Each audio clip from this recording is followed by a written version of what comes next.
mayroon namang pagsubok, ang papayo ko po sa inyo mga kapatid, para po hindi maputol yung biyaya sa atin ng Allah, panatilihin po ninyo yung yung astaghfirullah.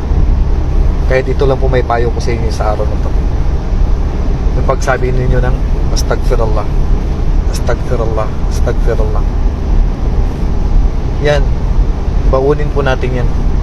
Ang propeta sallallahu alaihi wasallam, sabi niya, man lazima al-istighfara ja'alallahu lahu min kulli hammin faraja wa min kulli dhiqin makhraja wa razaqahu Allahu min haythu la yahtasib.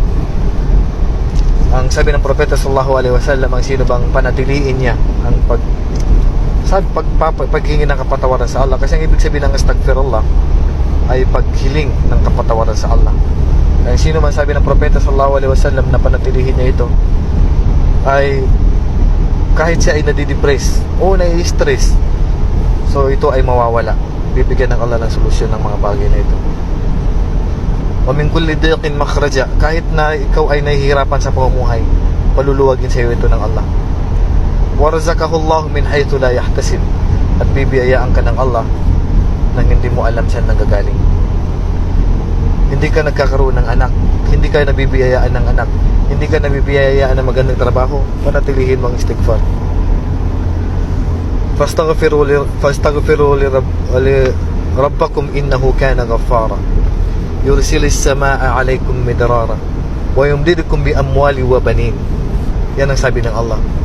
Pag tayo ay manatili sa atin ng pag-istighfar, kahit hindi umuulan, bibiyayaan tayo ng Allah ng ulan. Hindi ka nagkakaroon ng anak, bibiyayaan ka ng Allah ng anak. Hindi ka nabibiyayaan ng kayamanan, bibiyayaan ka ng Allah ng kayamanan. Isang araw si Ahmad bin Hanbal, habang siya ay naglalakbay, papunta siya sa isang masjid, si Ahmad bin Hanbal. At alam natin si Al-Imam Ahmad bin Hanbal, isa siya sa pinakakilalang scholar, lalong-lalo na sa panahon niya, at lalo na sa panahon natin ngayon. Isa siya sa mga madahib. Habang siya ay naglalakbay, napunta siya sa isang masjid, at hindi siya kilala doon. Alam natin ang isang manlalakbay, ang isang traveler o biyahero, na pinahihintulutan sa kanya manatili sa masjid kapag wala siyang matuluyan.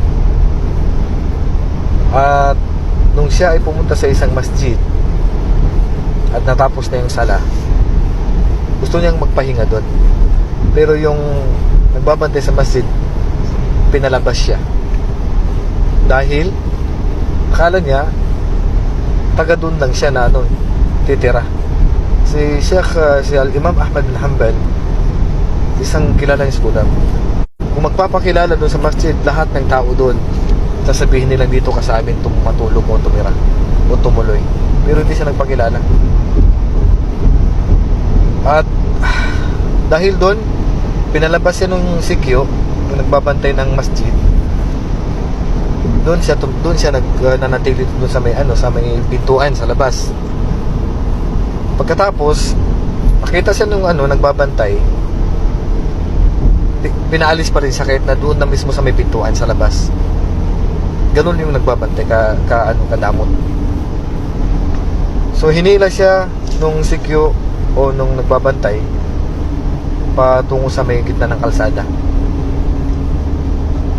Katapos nakita siya nung isang panadero yung nagbibenta ng tinapay, gumagawa ng tinapay. Naawa siya kay Ahmad bin Hanbal at pinatuloy niya sa kanyang bahay. Pagkatapos nun, sabi niya, dito ka, sabi niya, tumuloy sa akin. Pero hindi siya nagpakilala na siya si Imam Ahmad bin Hanbal, isang kilalang scholar. At nung patuloy niya si Ahmad bin Hanbal sa bahay niya, habang gumagawa ng tinapay nung isang gabi, napansin ni Ahmad bin Hanbal itong lalaki na gumagawa ng tinapay, na habang ginagawa niya yung tinapay, tuloy-tuloy ang kanyang pagbigkas ng astaghfirullah, astaghfirullah, astaghfirullah, tuloy-tuloy yan. Sabi sa kanya at napalapit si Ahmad bin Hanbal dun sa panadero para tanungin bakit, anong meron, anong benepisyo sa kanya nung pagbigkas nun. So sabi niya, napansin ko, sabi niya na kanina ka pa, sabi niya, kumbaga hindi napapagod yung matanda na magawa ng tinapay. Ano bang benepisyo, sabi niya, ano bang mabubuting nakukuha mo sa pagbigkas ng astagfirullah? Sabi nung matanda na nagpatuloy sa yung pinatuloy siya sa kanyang bahay.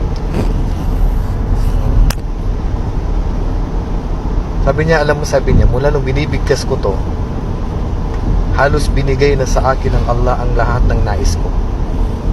Sa ganda ng pamumuhay, naibigay sa kanya lahat yun. Isa na lang sabi niya hinihiling ko. Sabi niya, ano yun?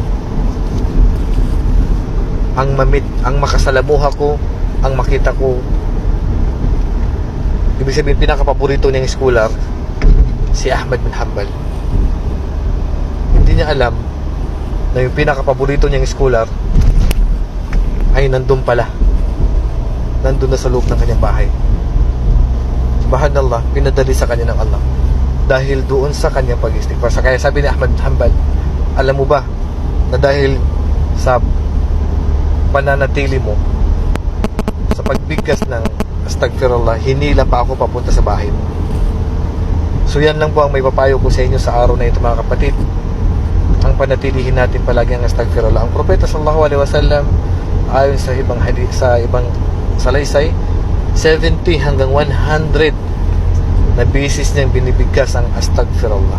Ikaw, ilang bisis? Si Abu Hurairah, 1,000 yung binibigkas. Napakalaki, napakarami ng benepisyo ang nakukuha natin sa pagbigkas ng astagfirullah. Napakagaan sa dila, pero napakalaki ng gantimpala.